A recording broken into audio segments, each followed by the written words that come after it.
வணக்கம் friends, welcome to Ramani's recipe diary. இன்றைக்கி மொச்சை மசாலா குழம்பு செய்கிறது பார்க்கலாம். முதல்ல ஸ்டவ் ஆன் பண்ணிவிட்டு ஒரு ப்ரெஷர் குக்கர் வச்சு 2 ஸ்பூன் அளவுக்கு எண்ணெயை சேர்த்துருக்கேன். எண்ணெய் காஞ்சி வந்த உடனே 1/2 ஸ்பூன் அளவுக்கு சீரகம், 1/2 ஸ்பூன் மிளகு, 1/2 ஸ்பூன் சோம்பு, 4 கிராம்பு, 1 இன்ச் அளவுக்கு பட்டை, ஒரு பிரிஞ்சி இலை சேர்த்து லைட்டாக வதங்கிய உடனே 2 இன்ச் அளவுக்கு இஞ்சியும் ஒரு முழு பூண்டையும் தோல் நீக்கி சேர்த்துக்கலாம்.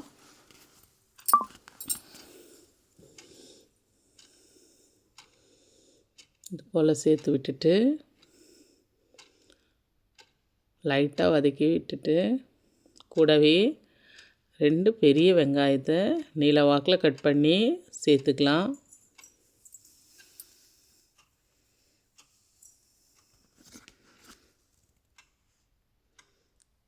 சேர்த்து இது போல் வதக்க விட்டுக்கலாம். லைட்டாக வதக்கி கண்ணாடி பதம் வரும் வரை வதக்கிட்டு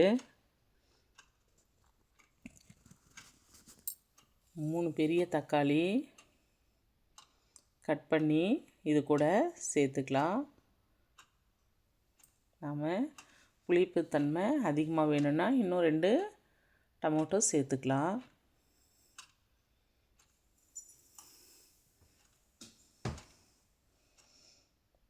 சேர்த்து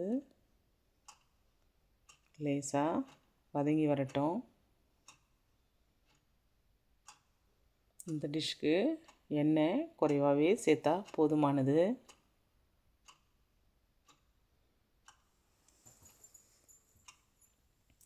பச்சை மொச்சை சேர்த்து இந்த டிஷ் செய்திருக்கேன். நாம் உலர்ந்த மொச்சையாக இருந்தாலும் 8 ஹவர்ஸ் ஊற வச்சுட்டு செய்யலாம். இது வதங்கி வருவதற்கு இந்த மசாலாவுக்கு தேவையான அளவு உப்பு சேர்த்து கலந்து விட்டுக்கலாம். இது கூடவே 1/4 ஸ்பூன் அளவுக்கு மஞ்சள் பொடி,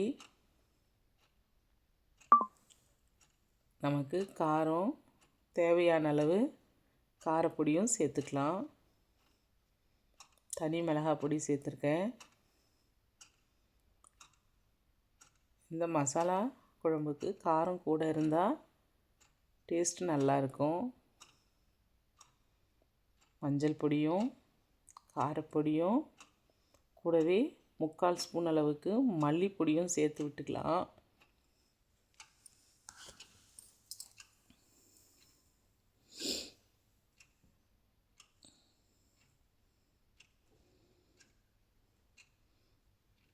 சேர்த்து லைட்டாக கலந்துட்டு 1/2 கப் அளவுக்கு தண்ணி சேர்த்து 10 நிமிஷம் போல் மூடி வச்சு எடுத்துக்கலாம். பாருங்கள், நல்லா ட்ரை ஆகிடுச்சு. தண்ணி நல்லா வெந்து வந்தாச்சு. மசாலாவும் வெந்து வந்த மசாலாவை ஆற விட்டுடலாம். ஒரு 10 நிமிஷம் போல் ஆற விட்டு மிக்சரில் நல்லா மைய அரைச்சி எடுத்துக்கலாம். எப்போவுமே மசாலா குழம்புகள் செய்யும்போது இது போல் மசாலாவை வதக்கி அரைச்சி எடுத்தால் டேஸ்ட்டு கூட இருக்கும். நல்லா ஆறி வந்தாச்சு. இது போல் மைய அரைச்சிட்டு 1/2 கப் அளவுக்கு 1/2 கப் தேங்காய் மூடியே எடுத்து வச்சுருக்கேன். அந்த தேங்காயும் சேர்த்து மைய அரைச்சி எடுத்துக்கலாம். ப்ரெஷர் குக்கர் வச்சு ஸ்டவ் ஆன் பண்ணிவிட்டு மீண்டும் 2 ஸ்பூன் அளவுக்கு எண்ணெயை சேர்த்துட்டு 1 ஸ்பூன் அளவுக்கு கடுகு வெடிஞ்சு வந்த உடனே அரைச்சி வச்ச மசாலா விழுத இதில் சேர்த்து விட்டுக்கலாம்.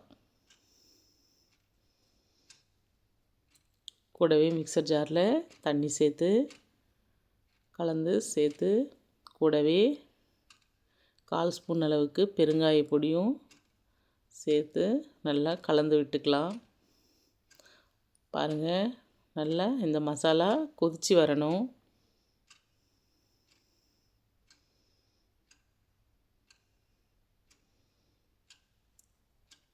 நல்லா கொதித்து வந்த உடனே தேவையான அளவு உப்பு சேர்த்து 1 கிலோ அளவுக்கு மொச்சை எடுத்திருக்கேன். பச்சை மொச்சையை சேர்த்து விட்டுக்கலாம். ரொம்ப அருமையாக இருக்குங்க. ஆக்சுவலாக தோசை, இட்லி, சப்பாத்திக்கு சூப்பர் காம்பினேஷனுங்க இந்த டிஷ்ஷு.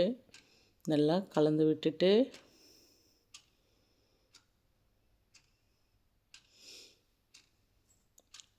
லைட்டாக கொதி வரும்போது நம்ம குக்கர் மூடி வச்சுட்டு 3 விசில் போட்டு எடுத்துக்கலாம். இந்த டிஷ்ஷை ரைஸ்க்கு சேர்த்து சாப்பிட்ணுன்னா நாம் மசாலாவோட புளியும் சேர்த்து அரைச்சி எடுத்துக்கலாங்க.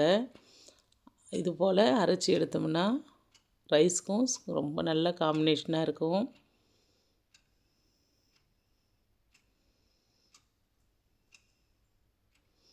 நல்லா 3 விசில் வந்த உடனே ப்ரெஷர் போன உடனே நாம்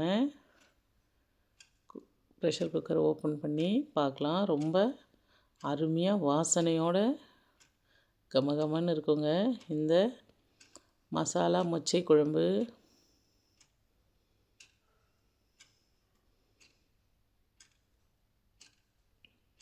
தோசை இட்லி காம்பினேஷன் சூப்பராக இருக்கும். நானும் ஆக்சுவலாக தோசையும் இட்லியும் செய்திருக்கேன் இந்த டிஷ்க்கு. நீங்கள் ட்ரை பண்ணி பாருங்கள். உங்களுக்கு இந்த மசாலா குழம்பு பிடிச்சிருக்குன்னு நினைக்கிறேன். பிடிச்சிருந்தா லைக் பண்ணுங்கள், ஷேர் பண்ணுங்கள், சப்ஸ்கிரைப் பண்ணுங்கள். மறக்காமல் பெல் பட்டனை கிளிக் பண்ணுங்கள். Thank you friends.